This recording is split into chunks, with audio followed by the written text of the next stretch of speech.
The moment the glass shattered, every head in the restaurant turned, but no one noticed the silent scream that followed. It was the kind of scream that didn't echo, didn't shake walls, didn't demand attention. It lived only in trembling hands, in wide, glistening eyes, in a chest that rose too fast and too uneven. And there she stood, frozen in the middle of a sunlit, elegant restaurant, surrounded by the soft clinking of plates and distant laughter that felt like it belonged to another world entirely. Arya Voss, the woman whose name controlled billion-dollar empires, whose signature could change lives overnight, stood utterly alone in a room full of people. And no one understood why she looked like she was breaking. Before we go further, if you believe that kindness can find its way even into the quietest pain, take a moment to like, comment, share, and subscribe to Lifeline Tales. Because stories like this remind us that sometimes, the smallest gestures can save a soul. The restaurant was bright with daylight pouring through tall glass windows, painting golden patterns across polished floors. It was a place designed for comfort, for luxury, for conversations that flowed easily between people who felt seen. But Arya had never felt more invisible. Her world had always been silent. Not the peaceful silence of early mornings or calm nights, but a heavy, isolating void that separated her from everything and everyone. She had been deaf since childhood, a condition that had shaped her life in ways most people could never imagine. While others learned to speak, she learned to read expressions. While others listened, she observed. While others connected through words, she struggled to bridge a gap no amount of wealth could fill. Money had given her power, but it had never given her belonging. That morning had already been difficult. A board meeting had turned into a battlefield of impatient executives who spoke over one another, their lips moving too fast for her to follow. Even with interpreters, she often felt like she was always one step behind, always catching fragments instead of full meaning. It was exhausting. So she had come to the restaurant hoping for a moment of quiet comfort, a place where she could sit, eat, and exist without needing to prove herself.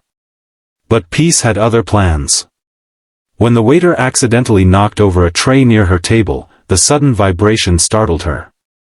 The glass hit the floor, shattering into sharp pieces that scattered like broken thoughts. Conversations paused for a second before resuming, but for Arya, time slowed. The sound she couldn't hear still echoed inside her mind, a phantom shock that triggered something deeper, something buried. Her breathing quickened. Her hands trembled. Her vision blurred. People looked, but only briefly. Some assumed she was upset about the mess. Others thought she was being dramatic. A few simply looked away, uncomfortable with emotions they didn't understand. No one noticed the real reason. No one saw the memory flashing behind her eyes, the childhood moment when she had stood in another crowded place, frightened and unheard, trying to call for help in a world that didn't respond. Except one person.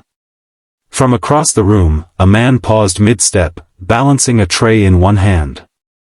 His name was Kian Rahman, a single father who had learned to carry more than just plates in his life. He carried responsibilities, worries, and the quiet strength of someone who had no choice but to keep going. But what set Kian apart wasn't just his resilience. It was his awareness. He saw what others missed.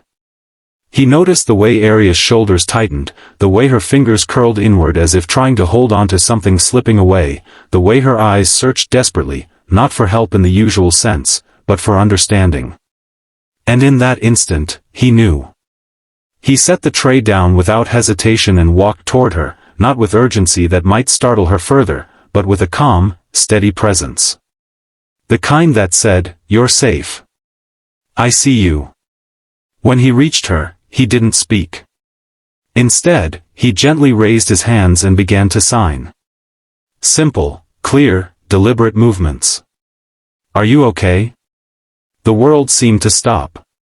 Arya blinked, her breath catching in her throat. For a second, she thought she was imagining it. That her mind, desperate for connection, had created something that wasn't really there. But then he signed again, slower this time. "You're safe. It's okay." And just like that, the walls she had spent years building began to crack. Tears filled her eyes, not the silent tears of frustration she was used to, but something deeper. Something warmer. Something she hadn't felt in a long time. Relief. Because for the first time that day, someone had spoken her language. Kian didn't rush her. He didn't crowd her space. He simply stood there, present and patient, allowing her to regain control at her own pace. The restaurant faded into the background as a different kind of conversation began, one without sound, yet more meaningful than anything spoken aloud. Arya slowly lifted her hands, her movements hesitant at first. It had been a while since she had signed with someone outside of formal settings. "I'm overwhelmed," she signed. Kian nodded gently, his expression soft with understanding. "That's okay," he replied. "You're not alone right now." Those words, silent yet powerful, reached places inside her that had long been untouched. For years, Arya had navigated a world that moved too fast, spoke too loudly, and rarely paused to meet her where she stood. She had learned to adapt, to succeed, to rise above expectations, but she had never truly felt understood. Until this moment. As the minutes passed, her breathing steadied. The tightness in her chest eased. The trembling in her hands faded. And in its place, something unexpected began to grow. Connection. Kian eventually guided her to sit, offering her a glass of water. He didn't overwhelm her with questions or sympathy. He simply stayed, communicating when needed, giving her space when not. It was a balance so rare, so natural, that it almost felt unreal. When she finally felt steady enough, Arya looked at him with curiosity and something else, gratitude. "How do you know sign language?" she asked. Kian smiled, a quiet, genuine smile that spoke of memories both painful and beautiful. "My daughter," he signed. "She's deaf too." That answer carried a story of its own. A story of late nights learning, of practicing hand movements until they became second nature, of wanting to ensure that his child would never feel unheard in her own home.